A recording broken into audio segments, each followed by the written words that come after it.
Talk to them about being like a group of junkies who've relapsed, going, listen, man, I just need some liquidity, you know what I'm saying? I just ran into some bad subprime, you know?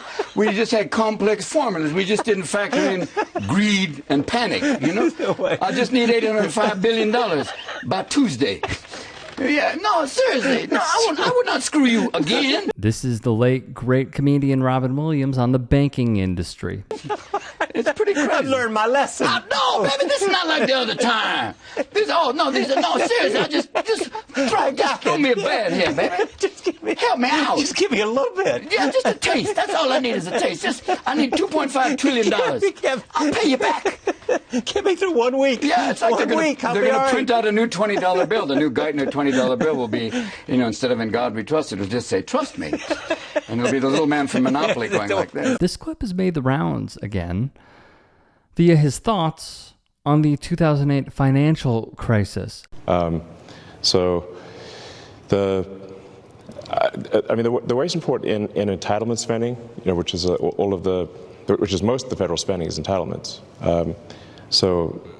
That's like the big one to eliminate, because that's the sort of $500 billion, maybe $700 billion a year. That is also a mechanism by which the Democrats attract and retain illegal immigrants by essentially paying them to come here, and then turning them into voters. Yes. So this is why the Democrats are so upset about the situation. Aside from, as Bill Burr would put it, his laminated face and hair plugs, Elon Musk is spewing nonsense here, while he, along with Donald Trump, are intentionally tanking the economy, in my opinion. I think we're really, what we're adding here is caring and competence. And there's a massive amount of fraud of basically people submitting Social Security numbers for Social Security benefits, unemployment, Small Business Administration loans, and medical, where those are fake Social Security numbers, or they've stolen somebody else's Social Security number, and we're trying to put a stop to all of that. And that's the number which is estimated to be on the order of 10% of federal expenditures, which is half a trillion dollars. It's a huge number. Yeah. Hey guys, quick break in the action. I have a new show coming out called The Rick Strom Show. It is going to be awesome. I'm interviewing musicians, athletes, producers, writers, journalists, authors, sports doctors. Go check it out at youtube.com/@TheRickStrom Also be sure to throw me a follow on Instagram, Threads, Blue Sky. It can all be found in the description box below. Thank you. Let's be clear, starting with Shoykat Chakrabarti, a former aide to New York Congresswoman, member of the Squad, progressive, Alexandria Ocasio-Cortez. He is running to unseat Nancy Pelosi. And by the way, you should absolutely vote for him if you have a vote in the race. He would say, it really is confusing why Trump would want to intentionally, massively shrink the U.S. economy. None of this is due to external circumstances. He is manufacturing a recession, but it makes sense when you realize his goal is to create something like Russia. Oh, Jimmy Dore. Ooh. Where the economy is run by a few oligarchs loyal to him. Creating that state is hard in a large, dynamic, powerful economy with too many actors who can oppose him. So he's accelerating, concentrating money and power into the hands of his loyalists while he crashes the rest out. This is something that I agree with. I've spoken with a few people in media who have said that they believe that this is the case as well. So I just think we're in for a rough time, guys. And I think it is all by design.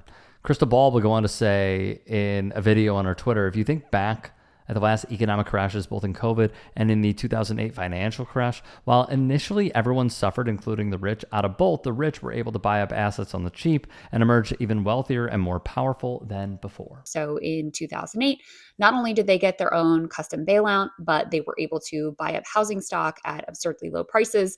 The rich got richer than ever, inequality skyrocketed, and the big banks got bigger than ever. She would go on to say, Same deal with the COVID era recession. So while, again, everyone suffered initially, there was a huge bailout package, which, yes, did benefit ordinary people. But if you look at who came out really on top, you see people like Musk, people like Bezos, people like Mark Zuckerberg getting far wealthier. Their net worths, which were already very high, skyrocketed beyond anyone's wildest dreams. From Jake Johnson of commondreams.org in an article dated March 11, 2022. During the first 2 years of the coronavirus pandemic, the collective wealth of billionaires in the United States grew by a staggering $1.7 trillion as COVID killed millions of people across the globe and threw entire nations into turmoil, worsening extreme poverty, hunger, and other pre-existing crises. More from Johnson. 704 billionaires in the U.S. now own more combined wealth than 165 million people in the bottom half of the country's wealth distribution.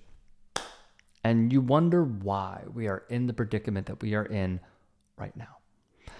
ADF Executive Director Frank Clemente was quoted as saying, "For billionaires, it's been 2 years of raking in the riches, while for most families, it's been 2 years of fear, frustration, and financial worry." I look at this and I think, what will it take?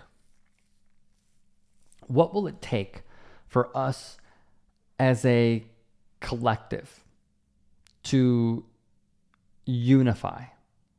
And I thought the labor movement was going to be part of that, but it hasn't turned out to be the case. And I think about this a lot. I think about it almost every single day. Why can't more people see that it is not necessarily a red and blue issue? It is the oligarchs against the working class issue. That is what it has continued to be.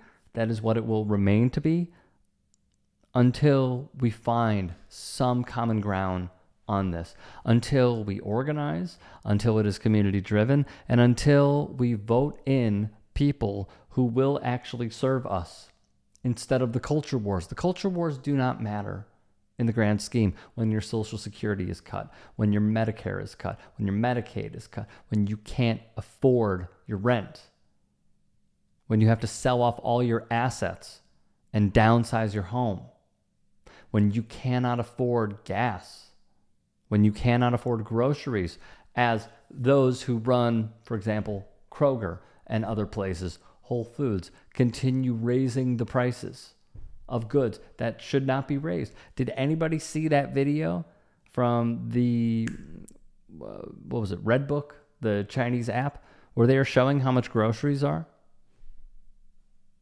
You could buy a week's worth of groceries for $100, if that. If that, probably less. Maybe it's about 70. And the produce looks good. The food looks healthy.